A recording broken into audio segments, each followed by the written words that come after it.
You're listening to the Talkin Boxing with Billy C show. Glad you could join us. Give a special shout out to ESPN New Hampshire. Glad we could be part of your day today. Today's show is being brought to us in part by the BoxingBrainHealth.com. You want to take care of your brain, right? Well, go see what I'm talking about. See why I'm thinking so clearly and why I can remember that my name is, what is my name again? Anyway, check it out, www.boxingbrainhealth.com. But now it's time for Blast from the Past. We shine the spotlight again on fighters from years past. Top-ranking Joe Louis is the leading contender. Joe Frazier with a left hook.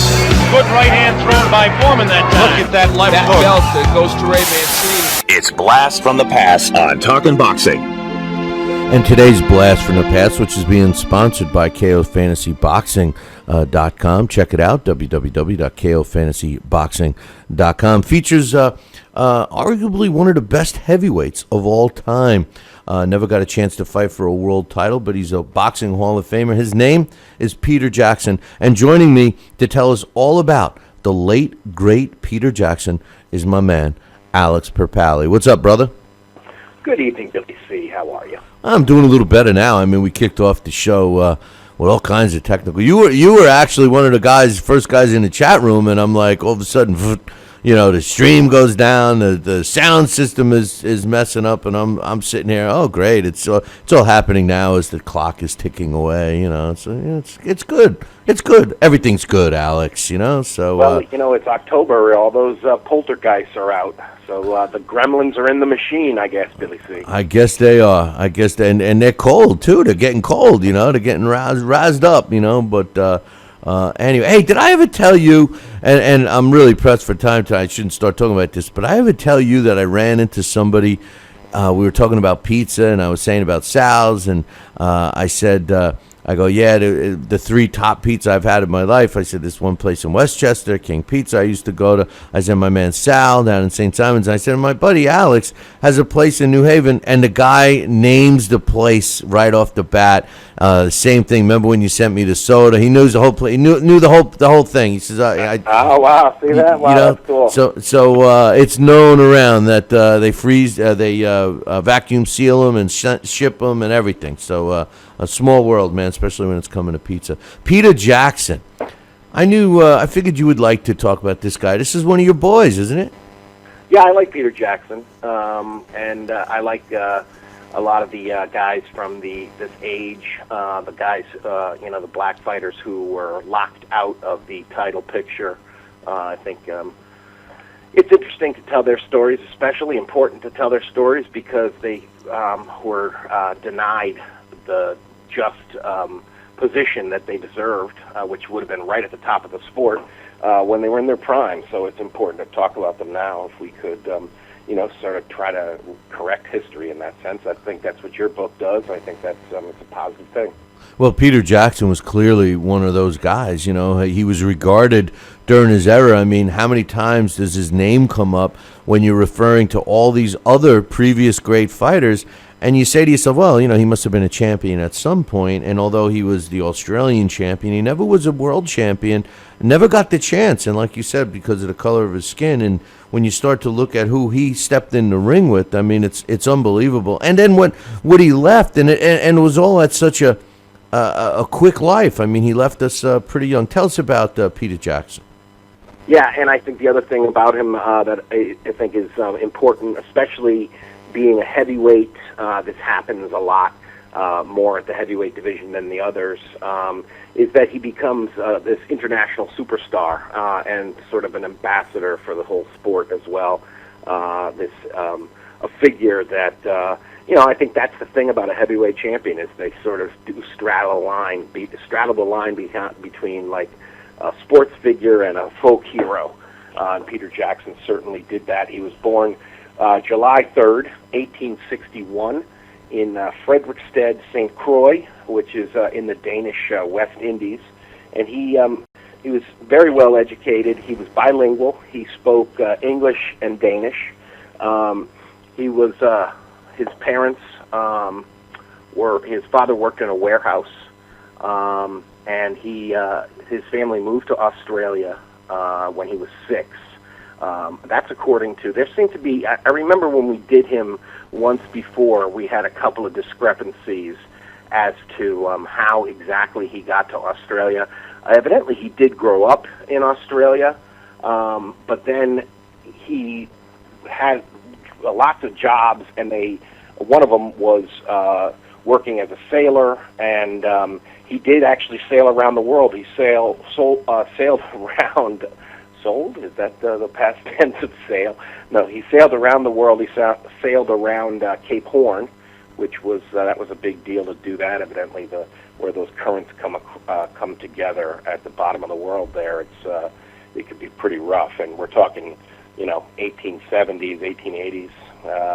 It's not like they were going through with a nice big motorboat, with lots of control.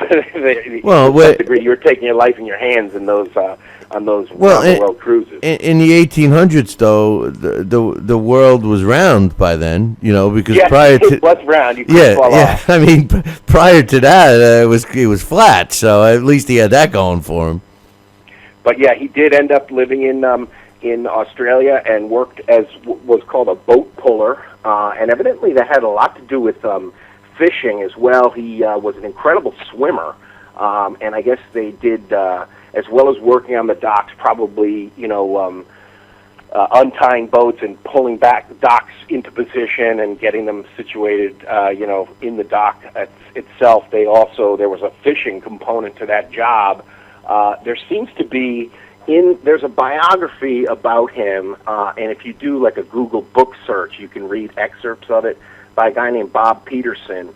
And in that, he even suggests that Jackson may have been part of the origination or one of the origins of this swimming stroke, an overhand swimming stroke, because he goes on to describe how this was a swimming stroke that was first seemed to be reminiscent of the style, a West Indies and Brazilian style that blacks in Brazil were using, that a guy named Larry Foley ended up using in Australia, and he was learning it,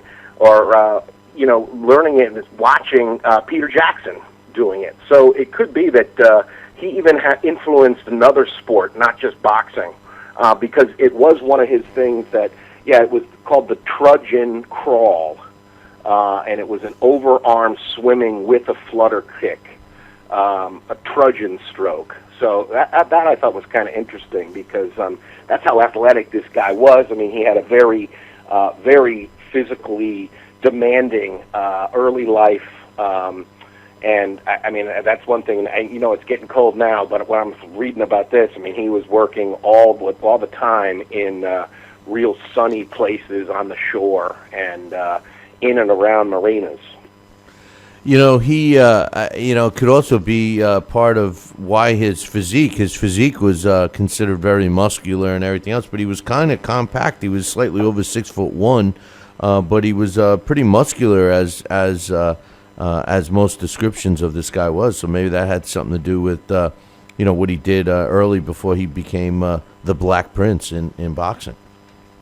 Yeah, could definitely be, and I think that wasn't. I think some of the great fighters that of this time came from real physically demanding jobs, whether it was working in fields, working on farms, or because I remember Sam McVeigh had picked vegetables and picked fruit, and that's a really physically demanding job where you're carrying your ladder and buckets going from tree to tree, going up into the tree, pulling all the fruit down, and then taking your bucket to the next tree. I mean, that's going to put a lot of physical labor, especially because they didn't have CrossFit, and there wasn't these the things that there are now. There weren't any nice fancy jazzercise gyms or anything, and we've read about some of the other techniques of guys, because remember at the time right now, John L. Sullivan is that's his contemporary, and one of his training techniques is to not drink any water and take long walks. So, I mean, we're not talking about the most advanced training techniques. So the idea that, Peter Jackson could, probably swim to the bottom of the bay and back up, that's quite an athletic feat in comparison. Yeah, it always amazed me that James Jeffries, one of his training techniques was to, he worked out all day long, and he would limit himself to 1 quart of water for the whole day. You wonder how they didn't drop dead of dehydration. But you start talking about Peter Jackson and his career. He starts his career in 1882 as a pro. He's fighting for the Australian heavyweight title shortly after that. Made a name for himself. Pretty much fought his early career in Australia, but then he comes over to the U.S. and he actually was a world champion, but it was which I hate to even say it because it's so embarrassing for me as a boxing historian to even think that we had something like this. But at the time, because of the racial barrier, they actually had a world. They had the world heavyweight champion, then they had the world colored heavyweight champion, and he beat George Godfrey for that title in 1888 in the United States. Now, this was the reason why I talk about George Godfrey is because he is the guy that's credited for being the first, basically colored world champion before my guy, and I look at it, and that was what 80 years, almost 80 years later. These guys fought, so it's an amazing thing when you look at the timeline. Right, and just like with George Dixon, I think part of the difference is that George Godfrey was Canadian. So he was not an African American; he was an African Canadian. So that's part of where the difference is. But he was, the first. Well, he's the person who is credited as the first person of color to be a heavyweight champion. Right. Not really. I mean, he's Jack colored Johnson. Heavyweight champion. He wasn't. He never got a chance to fight John L. Sullivan or Corbett. No, they wouldn't fight because of the color barrier, and that's when they divided it and had a different. Title. Well, my book is a different story. I just, it was an American. You're right, and you make a good point. But that was a big name that he fought. George Godfrey beat him, and then had the Joe McAuliffe fight, which was, I believe, a fight to the finish a few months later that went 24 rounds before he knocked him out. And this is 3-minute rounds with 1 minute rest. Yes, I believe that's another thing. I think we're talking the transition. Because some of his early bouts were bare knuckle, but the bulk of his career is Marquis of Queensberry rule gloved fights. The other thing that's like you had with John L. Sullivan and James Corbett in this country, where you had this transition from the real rough and tumble bruising style, almost I hate to say it now, but almost like an MMA type roughhousing style of John L. Sullivan, to the much more sweet science boxing of Corbett. You had that in Peter Jackson too, because he brought much more science to the game. One of the things that he was really famous for was his 1-2. A lot of times in this era, people didn't throw a jab. They sort of pawed with the left as like a rangefinder to get a bead on a guy and then wallop him with a big right behind it. Well, Peter Jackson used that jab as a punch, and he would, pinpoint you with the jab and then soften you up for the big right. And it got to the point where he was so good at it, some of his fights, and often when he was fighting white men, he would have to fight with right hand barred. So he could only jab or throw left hooks and stuff. He couldn't throw the big right, overhand right that, was a nasty punch. Yeah, and I think that he is credited with the 1-2, but and not only that, but Tracy Callis says that he was more scientific than Jack Johnson was, and had faster hand speed and was a smoother fighter than Joe Louis. and resembled more of a Muhammad Ali in his prime, which is saying a lot considering, like you mentioned, the era in which he was in wasn't exactly as fine-tuned as it is today. And you also make a great point with that transition from bare knuckles to boxing to the gloved era, because when you look towards the end of Peter Jackson's career and you see some of the names and how many fights they had, like James Corbett in 1891 only had 9 fights. He was 7-0 with 2 draws, but those were 9 fights that they're counting in the gloved era. You know what I mean? So it's kind of strange that you look at that and you see these names. We know who they are, and Peter Jackson was in the ring with them.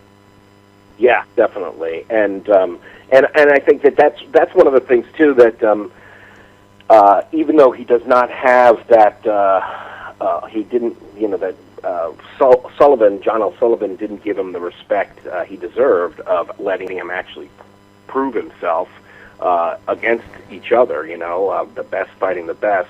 We do know that there was a reason for it, and it was purely racism. Because in a later interview, William Muldoon, who was the manager of John L. Sullivan, told Nat Fleischer that he wanted to save him the humiliation of being defeated by a Negro. So that was the reason. He didn't think John L. could beat him, so they didn't want him to win. And that's why there was the color line. It was that the white race didn't want to be embarrassed and allow to see a black man's hand raised over a white man, even in a completely legitimate athletic contest. I mean, that was something that the time just couldn't, at least in this country, they couldn't countenance. And I think that this was a little bit interesting, because you do have to wonder, and I think we saw this especially in Jack Johnson, how, he had that sort of screw it and screw you, I'm going to be me. Each one of the black fighters of this era had a choice to make of how they wanted to, act in response to the racism that was coming in their direction. And this is interesting. I found an article here, February 27th, 1890, from the Chicago Daily Tribune, where they talk about Peter Jackson going to... I see at times he was actually participating in a stage version of Uncle Tom's Cabin, and in that he often, one of the intermissions, he would box little exhibitions with Joe Chewinski. And evidently, it seems like it was one of these performances that a whole bunch of white people were very upset afterwards with just the crowds of black people that would show up and in celebration of Peter Jackson and sort of come out to just get a look at him and to cheer for him and stuff.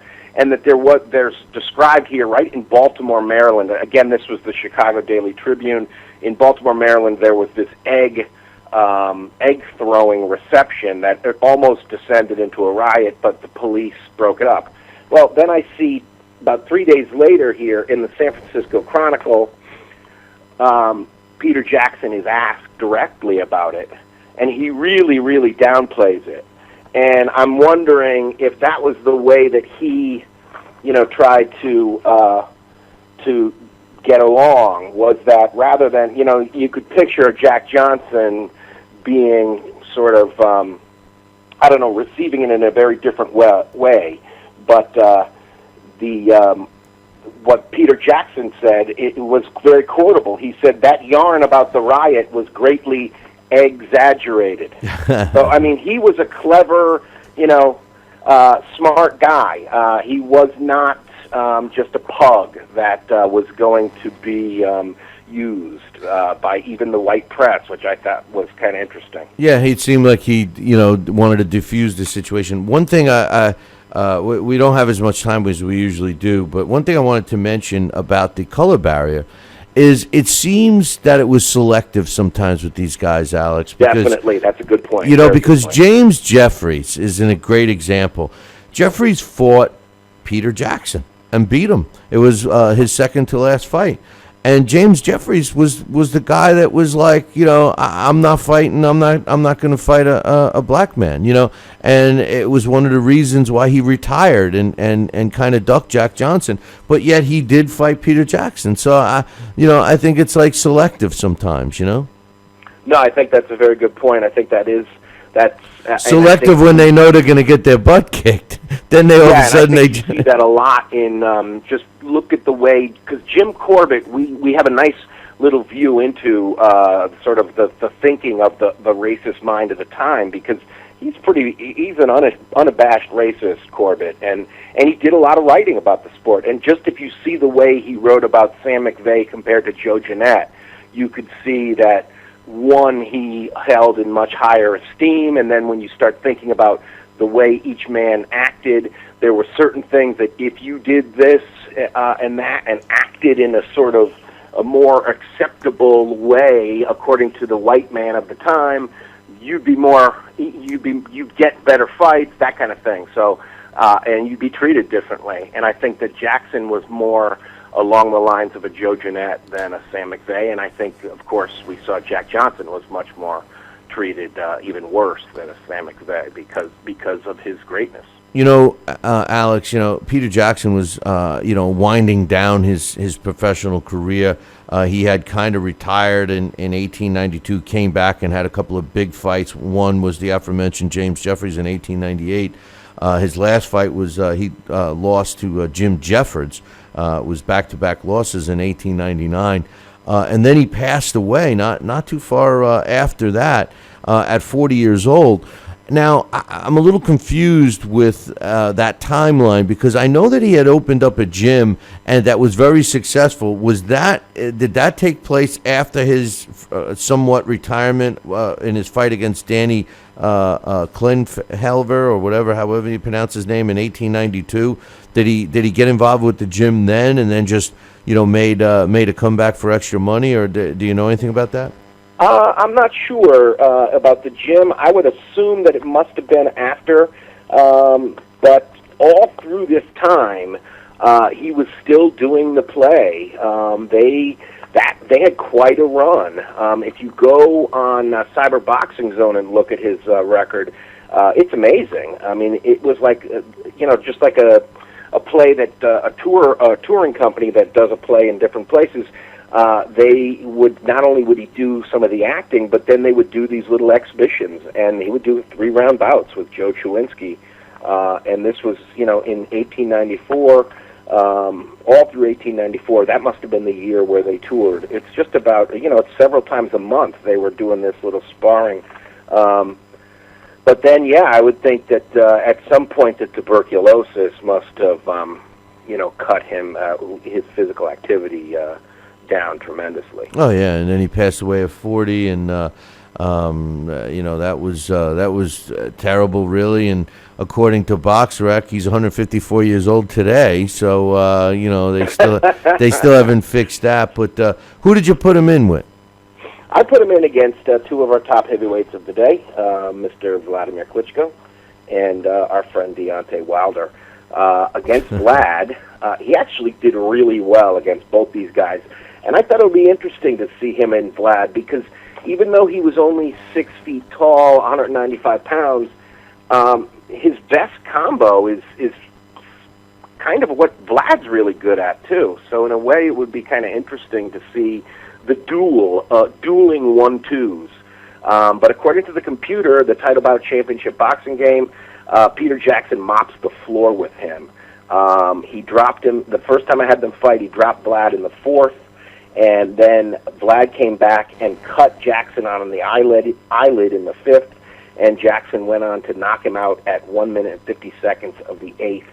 When I had them fight 100 times, Peter Jackson dominates. He wins 86 wins, 12 defeats. They drew 2 times, and Jackson scored 69 knockouts. Of Vlad's 12 wins, 7 were by stoppage.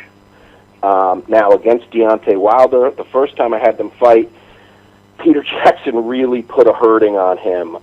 You got to give Wilder credit, though, because he did not get knocked out He loses a unanimous decision. However, he was down in the first, in the sixth, twice in the seventh, twice in the 11th, and once in the 12th for a total of 6 times. And he lost the fight 118 to 102 on all 3 cards. When they fought 100 times, Peter Jackson just annihilated him. He beats him 97 to 3. Of Wilder's 3 wins, 2 of them were knockouts. Peter Jackson knocked Wilder out 89 times. I think it's pretty accurate. I hate to say I think it's pretty accurate, and I even think it's accurate against Klitschko. I mean, Peter Jackson. Peter Jackson was a great fighter, and these are the kinds of fighters that just irritate me, that are virtually forgotten. I mean, no, for anyone that's ready to email me and ask me if there's any YouTube video. No, there's no YouTube video of him. There might be some film. There may be some film of him somewhere. You think? I wonder if there is. Maybe in Australia. I wonder, because it was right around the time that they were experimenting. But Alex did the Title Bout Championship computer game simulation with Peter Jackson. It'll be interesting to see how he would fare against a young Mike Tyson. Maybe we could do that. Hey, Alex. Yeah. I don't have a lot of time today, but I would love to have you come back on tomorrow with your thoughts on Triple G and stuff before Dax does his thing, if you got some time for that. Absolutely, yeah, sure, thanks. That would be cool. Peter Jackson, former Australian and Commonwealth heavyweight champion. He was also the world colored heavyweight champion in 1888. He had a career record, 43 wins, 30 coming by knockout. He had 5 losses in which he was stopped 3 times. He had 3 draws. Now, he was also around during the newspaper decision era, in which he had another 8 wins and 10 draws, no losses. All in all, 474 rounds as a pro with a 30% knockout ratio. And like we had said, he passed away at 40 years old. And his last fight wasn't that much before he passed away. So he obviously was fighting the last several fights with tuberculosis. So unbelievable how tough these guys were, huh? Yeah, definitely. It was a different time, that's for sure. They're just a whole different reality than, and I think that's one of the things that was different, is that he probably stayed in shape more often. They didn't go get really out of shape, and I think that's what we've learned seems to be the worst thing for you. Yeah, but back then they didn't know how damaging certain meats were, and they would do all the things that they tell you not to do now. Like they don't drink the water. They punch themselves in the face to toughen themselves up. I mean, all the things that we know that maybe isn't a good idea to do. And they did it. They did, like I remember learning about, what was it, Jack Dempsey? What did he put on his face to toughen up his skin? Right? He used to put what was it? He used to put not lard, but something like that. I remember reading even Kenny Buchanan as recent as what was the 70s.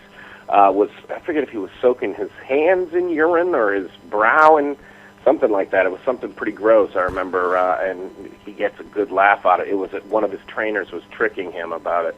Well, you know what they say. If you know that your opponent is soaking his hands in urine all the time, you're not going to want to get hit by him either. That's for sure. But anyway, Alex, man, I know normally we get into some of this other stuff, but I really want to hear your thoughts on the Triple G fight and the Terrence Crawford fight coming up. So if you got some time tomorrow, I'll open up the phone lines. I know we got Larry coming on. Dax has got an important segment to talk about, and then I want to open up the phone line. So we'll definitely have some time tomorrow. So if you're around, definitely give me a call. If not, then definitely on Friday. We got to get your thoughts on that stuff, man. All right, sounds good, Billy. You take care. All right, that's my man Alex Papali, and you heard him. He promised that he's going to be giving his thoughts a little bit later in the week. Hey, I'm going to take a short break. When I come back, I know it's not his day, but I'm scheduled to have a little chat with my man Sal Rocky Senecola. I'll be back in 2. Talking about